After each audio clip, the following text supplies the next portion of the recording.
And now at 5, we are learning how just 4 cases managed to shut the doors at Reynolds High School this week and force all students online. Welcome to KOIN 6 News at 5 o'clock. I'm Jenny Hansen in for Elizabeth Den. And I'm Jeff Gianola. Today, Multnomah County commissioners were briefed by county health leaders about their concerns. Lisa Balick listened in on that briefing. I know you talked with some of those health leaders, Lisa. What did they have to tell you? Yeah, it's interesting. They're learning more and more even though school just started. And they say what they're starting to see is clusters of COVID cases among groups of students called those cohorts. They're not sure whether the transmission is in school. They say more likely it's coming from outside of school where they're not wearing masks and social distancing, but expect to see a lot more mass quarantines.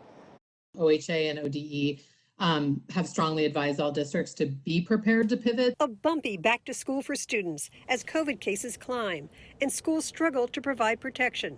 Today, we found out more than 1,000 students and staff in Multnomah County schools are identified as having been exposed to someone with COVID. They simply didn't have the staff to notify hundreds of families, almost a third of their high school, of the need to quarantine. And so rather than dialing all those numbers, they closed school for 2 days and prepared for distance learning. There's growing concern this type of shutdown could reoccur if schools don't figure out how to make sure seating charts are enforced and do a better job tracking who's in close contact with who.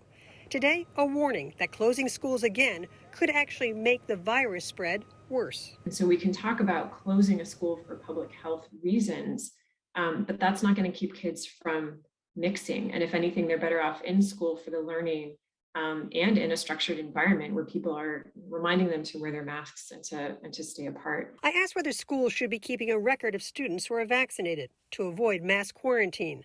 I found out school districts do have access to the state vaccine registry, which has that information. We know that school districts are trying hard to collect that and to allow students to not quarantine if they've been vaccinated. So I think that's one that we continue to work through, how to make the system more efficient so that we can minimize the students who are outside of school.